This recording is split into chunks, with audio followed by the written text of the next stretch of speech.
राजधानी दिल्ली में एमसीडी उपचुनाव के लिए बीजेपी ने पूरी ताकत झोंक दी है।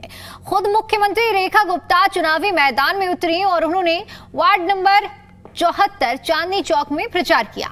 बीजेपी प्रत्याशी सुमन कुमार गुप्ता के समर्थन में मुख्यमंत्री रेखा गुप्ता ने जनसभा को संबोधित किया। सीएम रेखा गुप्ता ने कहा कि देश में कहीं भी बीजेपी जीतती है तो कार्यकर्ताओं का उत्साह बढ़ता है। उन्होंने दावा किया है कि पहले 9 सीटें बीजेपी के पास थी और इस बार यह संख्या और बढ़ेगी। सीएम रेखा गुप्ता ने कहा है कि जनता कमल पर भरोसा कर रही है। उन्होंने वादा किया है कि बीजेपी अगर यह सीट जीती तो चांदनी चौक विधानसभा में 100 करोड़ रुपए का फंड लगाया जाएगा। उन्होंने कहा कि चांदनी चौक दिल्ली का चेहरा है और पिछली सरकारों ने कुछ नहीं किया, लेकिन वो अपने वादे पूरे करेंगी। वहीं दिल्ली सरकार के कैबिनेट मंत्री रविंद्र इंदाश ने भी दावा किया है कि एमसीडी की 12 सीटों में से 11 सीटें बीजेपी जीत सकती है। उन्होंने कहा कि चांदनी महल में त्रिकोणीय मुकाबला है, लेकिन वहां भी इतिहास बन सकता है। वहीं प्रदूषण के मुद्दे पर भी उन्होंने कहा कि सरकार लगातार काम कर रही है और दिल्ली को जल्द प्रदूषण से मुक्ति मिलेगी।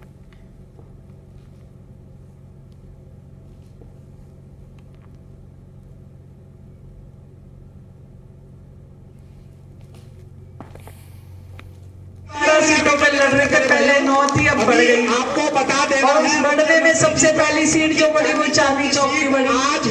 ऐसा हो पाएगा? मैं विश्वास करूं आप लोगों पे।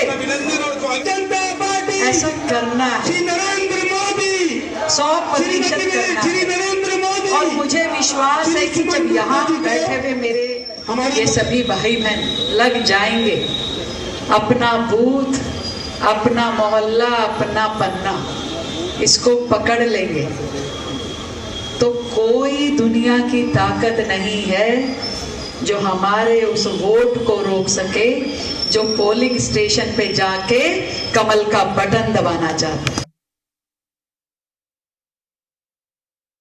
दिल्ली नगर निगम चुनाव को लेकर लगातार बीजेपी प्रचार कर रही है। जीत का दावा हालांकि तीनों पार्टियां कर रही है, लेकिन क्योंकि चुनाव प्रचार जोर शोर से चल रहा है और रविंद्र इंद्राज जो कि कैबिनेट मंत्री हैं सरकार में, वो भी पहुंचे हैं चांदनी चौक में। सर, किस तरह से देख रहे हो? 12 सीटों पर उपचुनाव है, हालांकि 9 सीट आप पहले जीते हुए थे। इनमें से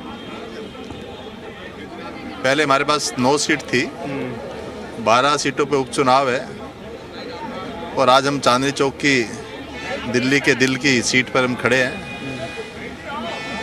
और मैं ये कह सकता हूँ कि जो हमारा कैंडिडेट है सुमन गुप्ता जी, उसका समाज के प्रति समर्पण और समाज के प्रति जो कार्य है, नर सेवा नारायण सेवा की अंतिम छोर का जो व्यक्ति के जीवन में कार्य होता है, यानी संस्कार का कार्य है, उसको भी वो बाखूबी और पूरा निगम बहुत घाट नहीं, उनकी मानवता का परिचय पूरा चांदनी चौक वार्ड देता है। तो दिल्ली के अंदर सबसे भारी मतों से हम ये वार्ड जीतने वाले हैं। रही 12 सीटों के उपचुनाव में, तो लगभग हम 12 सीटों में से 11 सीटें तो अवश्य जीतने वाले हैं। और चौकोनिया चांदनी महल का चुनाव है, क्या पता इस बार इतिहास वहाँ भी रचा जाए। वहाँ पर फाइट लग रही है वैसे आपको? जहाँ तक मेरी अनुभूति है, मैं लोगों के बीच गया हूँ और जैसे अभी बिहार का चुनाव हमने जीता है और वहाँ के बिहार के चुनाव में कुछ विधानसभाएं ऐसी थी जो मुस्लिम बाहुबल कहलाती थी, वो सीटें भी भारतीय जनता पार्टी के खाते में है। तो मुझे कहीं संशय नहीं लग रहा कि दिल्ली की 12 सीटें हम भारतीय जनता पार्टी जीतने वाले हैं। पूर्वांचल के लोग बड़ी संख्या में रहते, तो आपको लगता है कि इसका असर होगा? बिहार में इतनी प्रचंड जीत हुई है तो 12 वार्डों में अच्छी जीत होगी। आपको सोचने की भी आवश्यकता नहीं है, मोदी है तो मुमकिन है। एक और सवाल है, पॉल्यूशन को लेकर विपक्ष सवाल उठा रहा है, तो किस तरह से सरकार काम कर रही है?